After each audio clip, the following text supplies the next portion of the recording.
ya kalau sama yang perdukunan saya memang tidak pernah mau berbuat baik ataupun bersikap baik ke mereka. Saya lebih milih bersikap baik ke masyarakat Indonesia daripada ke perdukunan gitu, karena kasihan masyarakat Indonesia kalau dibodoh-bodohi dengan hal-hal yang berkedok agama gitu.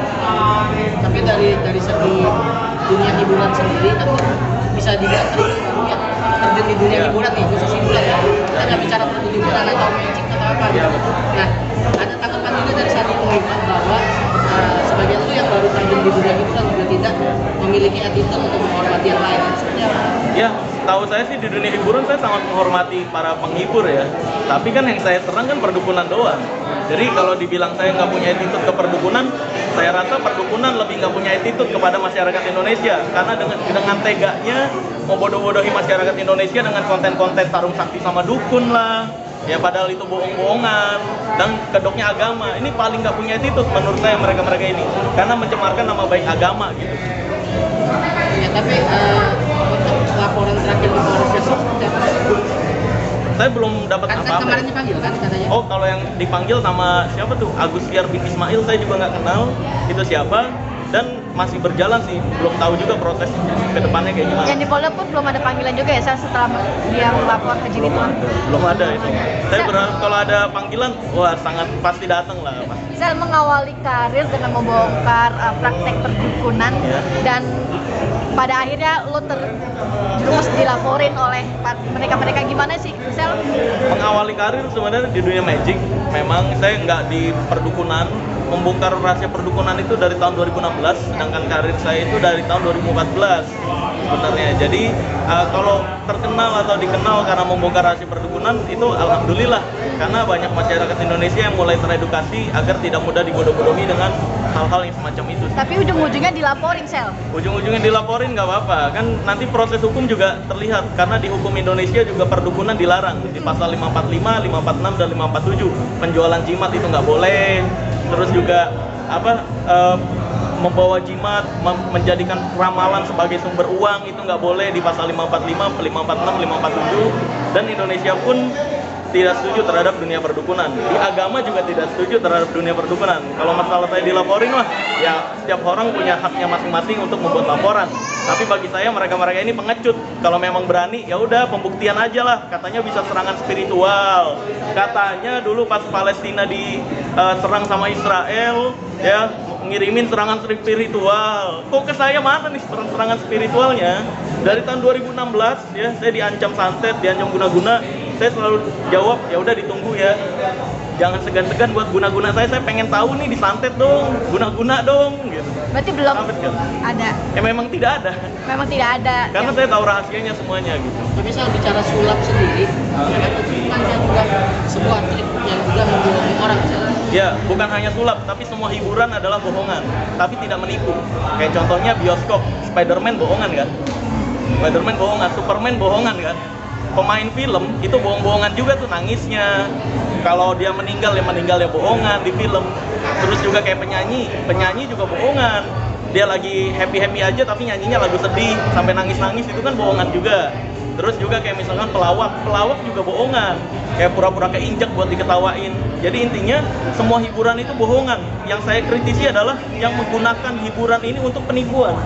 Jadi menduitkan kayak Samsudin kemarin mau buka pengobatan, ya kan? Buka pengobatan dengan trik-trik sulapnya, orang seolah-olah digiring untuk percaya itu beneran transfer penyakit lah. Nah, dari situ kan dia ngeduitin orang gitu. Nah, itu yang saya bongkar-bongkarin. Tapi lu percaya adanya makhluk kasat mata? Makhluk goib saya percaya. Jadi sekali lagi, saya perlu tegaskan, semua agama itu mewajibkan untuk percaya hal goib. Surga, neraka, Tuhan, jin, malaikat, dan lain sebagainya. Tapi perlu diingat juga, semua agama melarang keras untuk percaya perdukunan. Kalau ada satu agama yang membolehkan percaya perdukunan, sebutin dong satu aja kalau ada. Sel, masih ada teror sampai detik ini? Ada teror ya, itu paling ngendorin ban mobil. Karena ban mobil saya kan, mobil nih kelihatan banget nih, mencolok banget mobil saya tuh. Jadi beberapa kali udah ada yang ngendorin nih. Dikendorin maksudnya dikempesin? Dikendorin, bautnya dikendorin. Jadi bunyi. Ingin mencelakakan lu? Iya betul. Itu udah dari kapan? Udah 3 kali ini. 3 kali dalam sebulan atau berapa bulan? Dalam 2 bulan. Terakhir kapan? Apa? Terakhir itu beberapa hari yang lalu. Posisi mobil di mana? Di kantor. Oh, Oh, di kantor. Jadi kan memang mungkin dilihat juga tuh ya kan, wah sering parkir di sini nih gitu. Tapi siap nggak sih dari awal sebenarnya ketika lo muncul dengan Untuk membongkar. itu semua, kesiapan mental lo Resikonya. menghadapi Resikonya gitu. orang-orang lawan lo itu seperti Ya. itu gitu. Saya pribadi, saya percaya betul semua takdir ini udah diatur sama Allah Azza wa Jalla.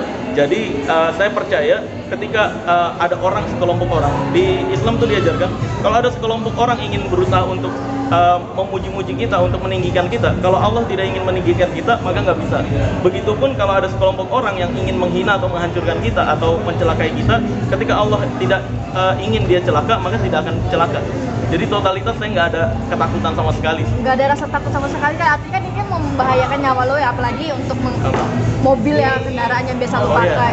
kalau enggak sih, karena saya sekali lagi yakin terhadap takdir, nyawa saya udah ditentukan, mau saya kayak gini, mau nyerang mereka atau enggak, kalau saya saatnya meninggal ya meninggal, kalau hidup ya hidup gitu. Sudah ada bukti mungkin CCTV atau saksi yang melihat oknum.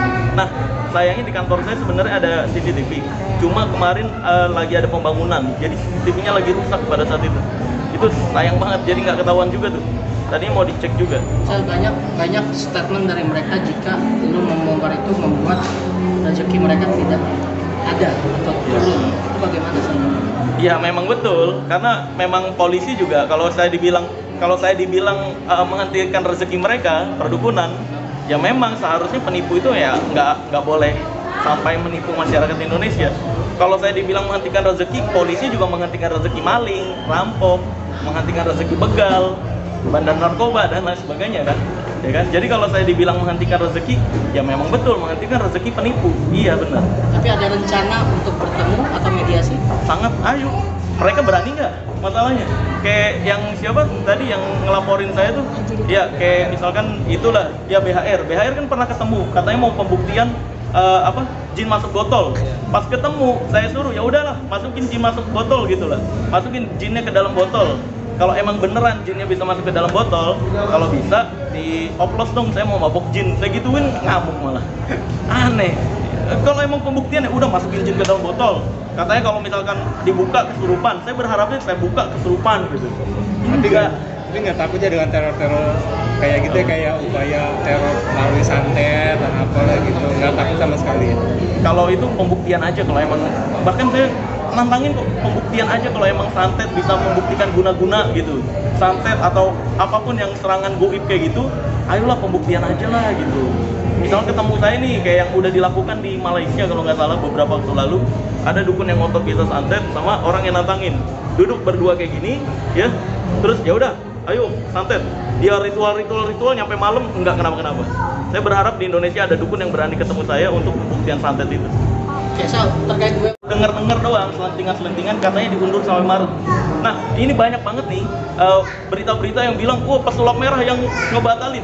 Lah, saya fighter juga. Saya fighter, kebetulan kerjasama sama channel saya, jadi tayang di channel saya. Saya juga nggak bisa ngatur apapun. Jadi tergantung informasinya dari organisasi tinjunya gitu. tapi tetap jadi ya sama Jindan ya. Insya Allah jadi. Saya juga nggak tahu kan, soalnya kan fighter dari organisasi tinjunya.